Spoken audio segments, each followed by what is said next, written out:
आप देख रहे हैं फतेहपुर हलचल न्यूज़ चैनल। मैं हूं रमेश मोहन शुक्ला। मुझे विश्वास है अब तक का आपका दिन शुभ रहा होगा। आप स्वस्थ होंगे, सानंद होंगे और प्रसन्न होंगे। इस दिनों देश गरमाया हुआ है, चाहे वो आर्थिक क्षेत्र हो, शैक्षिक क्षेत्र हो, राजनीतिक क्षेत्र हो या सामाजिक क्षेत्र। सभी क्षेत्रों में उथल पुथल मची हुई है और तमाम तरह की खबरें सोशल मीडिया से लेकर के इंटरनेट मीडिया और main stream media, print media तक में रोज़ छप रही हैं। लेकिन इन सब से जो महत्वपूर्ण खबरें हैं, राजनीतिक क्षेत्र में टीएमसी का विभाजन है, तो वहीं दूसरी ओर इंडिया गठबंधन की एकता का एक नया प्रयास है।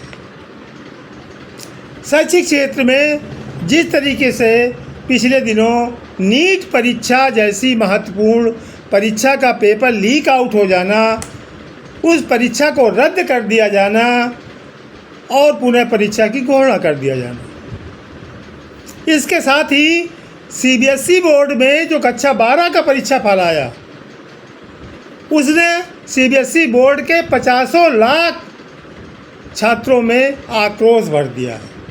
क्योंकि इस बार सीबीएसई में जो मार्किंग हुई,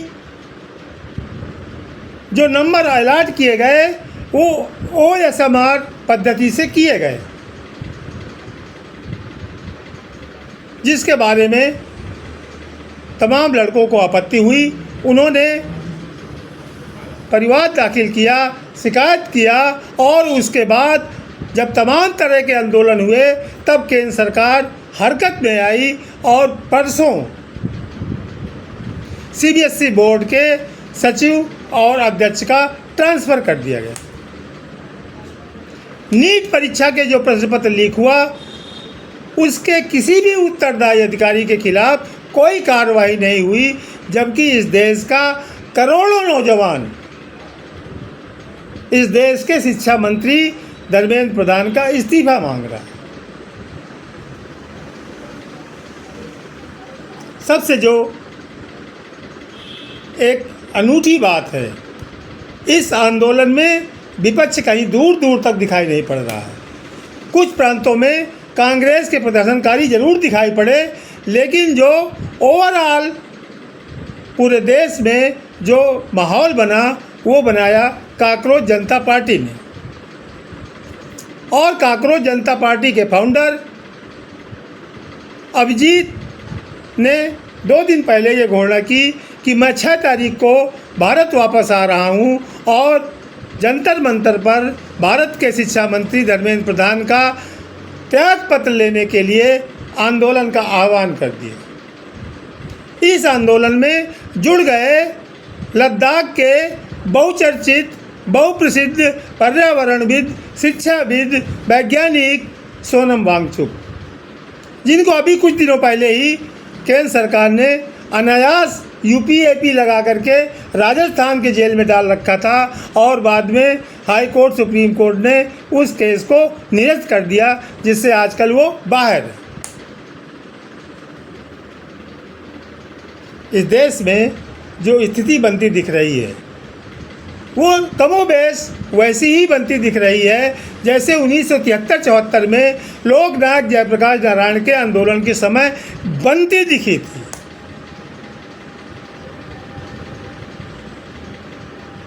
यद्यपि जो आंदोलन की अगुवाई करने वाले नेता हैं, चाहे वो अभिजीत हो, चाहे वो सोनम वांगचुक हो, या अभी जो कल उनके 3 प्रवक्ता नियुक्त हुए और उन्होंने प्रेस कॉन्फ्रेंस की, वो सभी आंदोलन को शांतिपूर्ण बनाए रखने की अपील कर रहे हैं।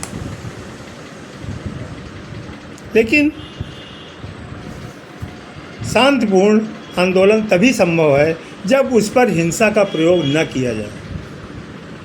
यदि दिल्ली पुलिस या अर्धसैनिक बल आंदोलनकारियों पर हिंसा का प्रयोग करते हैं, तो निश्चित रूप से ये आंदोलन बेकाबू होने की पूरी संभावना है। वैसे भी देश की तमाम खुफिया एजेंसियां और सरकार कांग्रेस जनता पार्टी को देश में अस्थिरता फैलाने वाली और देश विरोधी बता रही है। लेकिन जिस तरीके से कांग्रेस जनता पार्टी के सोशल मीडिया अकाउंट्स में उनके फॉलोअर्स की बाढ़ आई, वो भी इस देश की सरकार को चकित करने वाली है और सचेत करने वाली भी। यदि इस आंदोलन को सफलतापूर्वक हो जाने दिया जाता है और नौजवानों की भड़ास निकल जाती है तो मामला कुछ हद तक शांत हो सकता है। लेकिन यदि इसको कुचलने का प्रयास किया गया, इसको दबाने का प्रयास किया गया, तो यह आंदोलन हिंसक भी हो सकता है और राष्ट्रव्यापी भी। ऐसी स्थिति में सरकार के लिए बड़ी स्थिति असहज हो जाएगी, जिसके लिए हमारे जैसे व्यक्ति को कुछ कहना संभव नहीं। 6 जून जंतर मंतर। 6 जून 2026 का दिन दूसरी वजह से इसलिए भी महत्वपूर्ण हो जाता है क्योंकि 6 जून 2026 को ही ममता बनर्जी पश्चिम बंगाल में अपना चुनाव हार जाने के बाद और अपनी पार्टी की ज़बरदस्त तोड़फोड़ हो जाने के बाद इंडिया गठबंधन को एक करने के लिए प्रयासरत है। और जो मिल रही सूचनाएं हैं उसके अनुसार 6 जून को कांग्रेस के अध्यक्ष खड़गे जी के आवास पर सभी विपक्षी दलों की एक बैठक होनी है। अब उस बैठक में क्या रूपरेखा बनती है, क्या एजेंडा तय होता है, क्या नेतृत्व चुना जाता है, क्या रणनीति बनती है, ये तो 6 जून के बाद ही पता चलेगा। लेकिन यदि ऐसा हो जाता है तो निश्चित रूप से केंद्र की सत्तारूढ़ भारतीय जनता पार्टी के लिए ये भी एक बहुत बड़ा सरदर्द होने वाला है। आप कांग्रेस जनता पार्टी के 6 जून को जंतर मंतर पर होने वाले प्रदर्शन और 6 जून को ही मल्लिकार्जुन खड़गे के आवास पर इंडिया गठबंधन होने वाली संयुक्त बैठक के बारे में क्या सोचते हैं, कृपया अपनी राय से कमेंट के माध्यम से मुझको अवश्य अवगत कराने का कष्ट करें।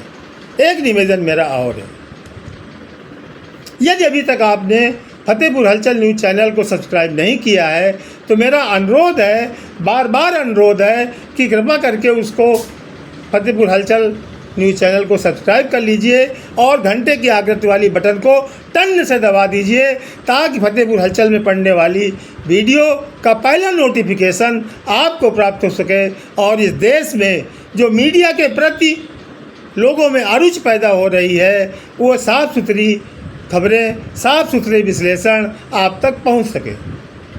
धन्यवाद। आप देख रहे हैं फतेहपुर हलचल न्यूज़ चैनल। मैं हूं रमेश मोहन शुक्ला। जय हिंद, जय भारत, जय संविधान।